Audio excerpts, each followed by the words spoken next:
Hello everyone, I'm Thomas Otten, and today I'm going to be going over a simple and inexpensive battery upgrade for the 914. As you know, batteries have gotten more and more expensive, and we're not even talking about EV batteries, just normal batteries. Very expensive, and this is an upgrade that I think will help to extend the life of the battery you purchase, and so maybe it's something you want for your car. So come on, let's take a look.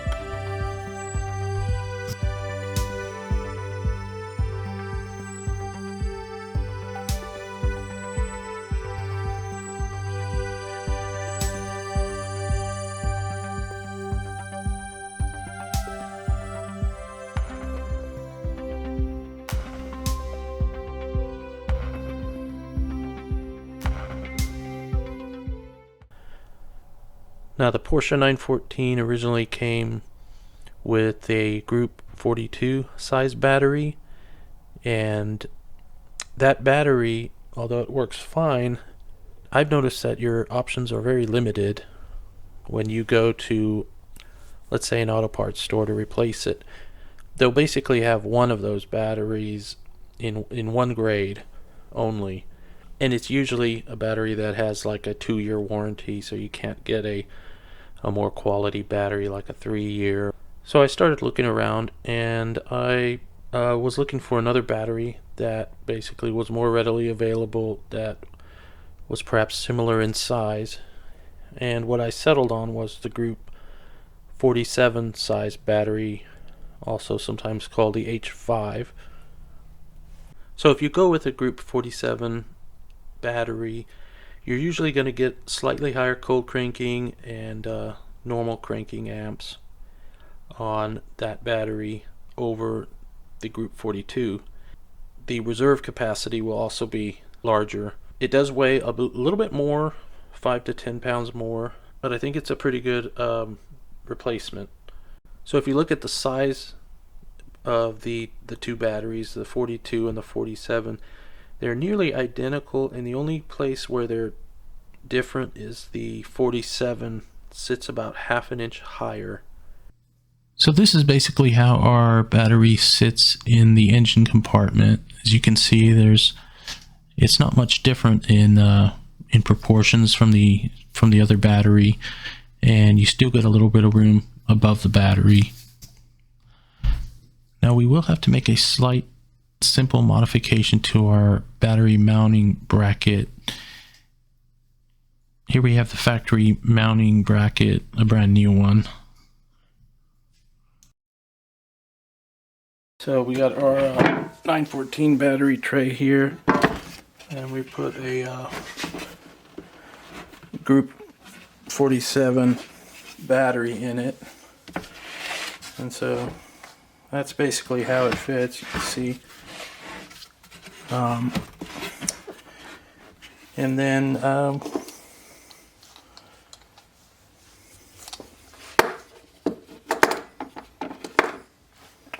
so then the first thing that's apparent is when you get the factory battery mount. This ledge here seems so high. It seems like you're gonna have so much space in between the battery and the clamp. So your first instinct is, well, maybe put it like this, but then that doesn't work either. So what you can do is just take a little piece of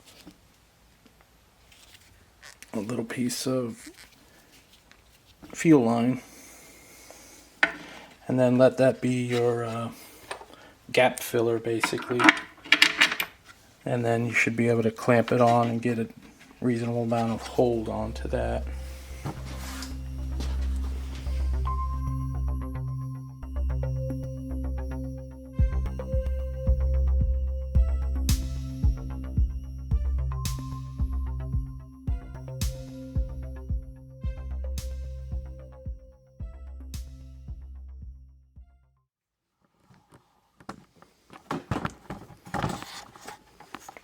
Now, I don't have a Group 42 battery here with me to figure out what was the deal. Where did the Group 42s have a higher ridge here so that this clamp just works naturally easier? So I looked into it further, and yes, the Group 42 battery does have a thicker ledge on there on the bottom, and that accounts for the difference in that height. So going with the Group 47, you will have to compensate for that in some way. But yeah, this little thing will work here just fine for that. So this battery with higher cranking amps and more reserve capacity, it should last a fair bit longer than the Group 42 battery.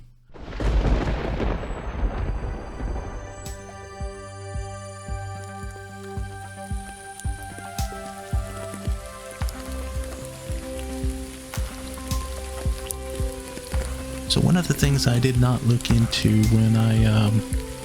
when I installed this battery was whether or not it interfered with the rain tray. I don't run the rain tray on my car. Now the rain tray came on, I think, all of the 914s, even the early ones had a different rain tray, basically to keep water away from the engine and so on.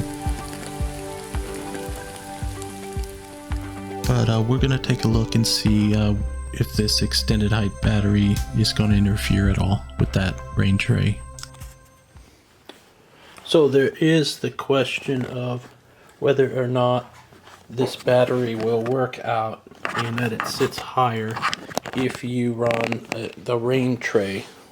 The rain tray is what sits right underneath this grill here and prevents, you know, water from just getting all over your motor. So this is basically what the rain tray looks like out of the car. And so let's try to see what this how this will fit in there. So if we set our rain tray in here, we can see this is more or less how the rain tray will sit, a little lower. This car has dual carburetors, so it doesn't clear anyways as it is. But the main area of interest is obviously right here by the battery. So if you see, you've got a little bit of clearance there.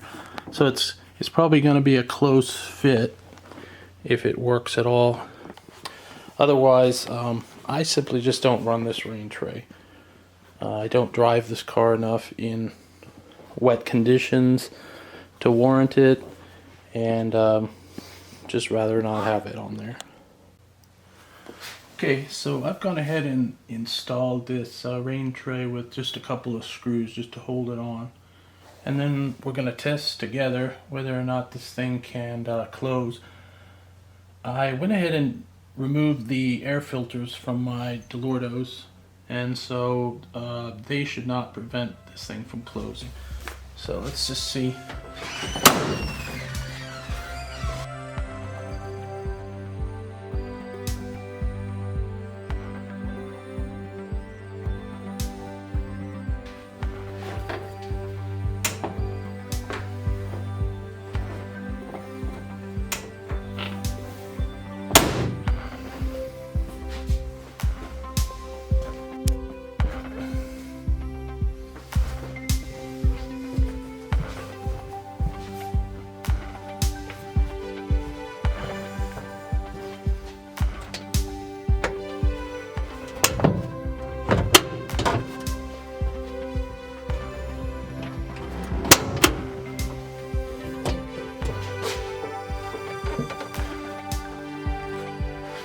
And so there you have it.